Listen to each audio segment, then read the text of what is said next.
कृष्ण जी के बहुत सारे रूप है और उनके बहुत सारे अनेक अनेक नाम हैं। तो उनमें से एक नाम है जगन्नाथ, यानी कि जगत के नाथ, अर्थ लॉर्ड्स ऑफ यूनिवर्स। तो इस बार मुझे जगन्नाथ यात्रा देखने का मौका मिला, वो भी उड़ीसा, और जगन्नाथ पुरी जाके नहीं, वो भी दिल्ली में। तो जगन्नाथ जी की कृपा से रोहिणी में बन रहे इस्कॉन टेम्पल वो कंप्लीट हो गया था और वहीं से हमारी जगन्नाथ यात्रा स्टार्ट हुई।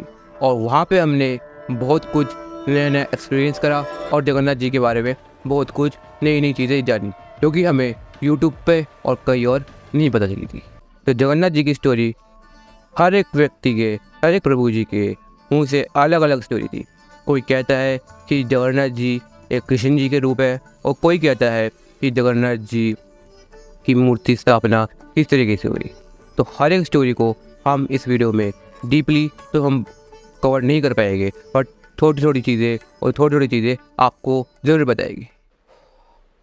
पहली स्टोरी है कि जगन्नाथ जी और कृष्ण जी एक कैसे है। तो महल में कृष्ण जी की 1600 रानियों ने सोचा कि वह हमेशा वृंदावन की स्त्रियों के बारे में सोचते क्यों होते जाते हैं। तो उन्होंने उनकी माता श्री से पूछा कि क्या बात है कि वो उनके गलियों में क्यों खो जाते हैं।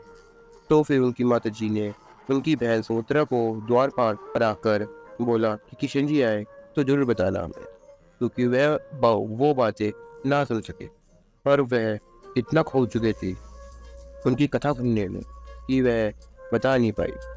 और कुछ समय बाद कृष्ण जी वहाँ प्रकट हो गए और वह भी उसको सुनते सुनते उस बातों में हो चुके थे। बट फिर जब उन्होंने वह सुना तो वह अलग ही रूप में प्रकट हुए, और वह रूप था जगन्नाथ जी का, और वह रूप उनका नारायण जी ने देख लिया था। बट प्रभु की लीला ऐसी थी कि वह वापिस अपने रूप में आ गए। तो नारायण जी ने उनसे बोला कि दोबारा से वह रूप में आइए, बट वह नहीं आए। और उन्होंने उनसे प्रार्थना करी और बोला कि उस रूप में जन्म लीजिए और सबको वह रूप दिखाइए और वह रूप का सब आनंद ले सके। इसलिए कृष्ण जी जगन्नाथ जी के रूप में जन्म लिए, और इसका मतलब यही है कि कृष्ण जी और जगन्नाथ जी एक ही है। तो दूसरी स्टोरी है कि जगन्नाथ जी की मूर्ति आधी अधूरी क्यों है। समुद्र में बहता हुआ लकड़ी का लट्ठा राजा इंद्रदमन को मिलता है। उनको आकार देने के लिए लॉर्ड विश्वकर्मा आते हैं। उन्हें घंटों लग जाते हैं, कई कई महीने लग जाते हैं। फिर एक दिन रानी कोंडीचरा ने उनको डिस्टर्ब कर दिया उनके द्वार खोल के। फिर वह बिना मूर्ति कंप्लीट करे हुए चले गए, और तब से हमें आज भी जगन्नाथ जी की वो मूर्ति आधी अधूरी मंदिर में मिली है। तो ये तो थी कहानी जगन्नाथ जी के बारे में कि कैसे वो जन्म हुआ है, कैसे उनकी स्थापना हुई, क्या क्या फेक स्टोरीज थी। और वहाँ पे हमने फिर जगन्नाथ जी की रथ यात्रा का प्रारंभ किया।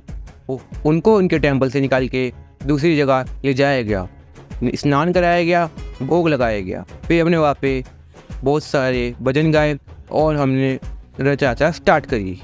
रथ यात्रा बहुत लंबी चली, करते करते हम थक भी गए थे, हमारे पैरों में दर्द भी हो रहा था, बट मज़ा इतना आ रहा था कि हम अपने आप को रोक नहीं पा रहे थे। वहाँ के लोग उस रथ यात्रा को देखने के लिए खिड़कियों से बाहर निकल के आ रहे थे। बच्चे, बुजुर्ग, महिला सब बहुत अच्छे से एंजॉय कर रहे थे। कोई तो उनको अपने फ़ोन में कैद कर रहा था, कोई शंख बुला के उनको अपने पास बुला रहा था, और बहुत से श्रद्धालुओं ने अब उनकी रथ को खींचा और उनसे आशीर्वाद भी लिया। प्रति वर्ष एक बार मंदिर छोड़कर 8 दिनों के लिए आपकी ममता का सुख भोगने आपके निवास धाम आया करूंगा। भैया बलभद्र और बहन सुभद्रा के साथ मेरी रथ यात्रा निकलेगी।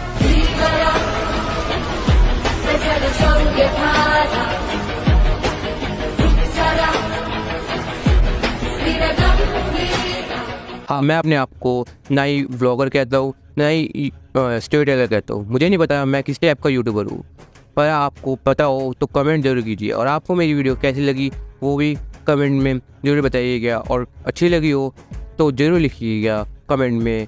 जय जय जगन्नाथ। तो मैं मिलता हूँ आपको अपनी ऐसी अच्छी स्टोरी टेलिंग और अच्छी क्लियरिटी और अच्छी इंजॉयमेंट वीडियो के साथ। तो मैं आपसे अलविदा मांगता हूँ और मैं निकलता हूँ दूसरी यात्रा के लिए। और आपने मेरे को सब्सक्राइब नहीं किया हो तो फटाफट सब्सक्राइब कीजिए, क्योंकि ऐसी अच्छी ब्लॉग्स आपको मेरे चैनल पे मिलने वाले हैं।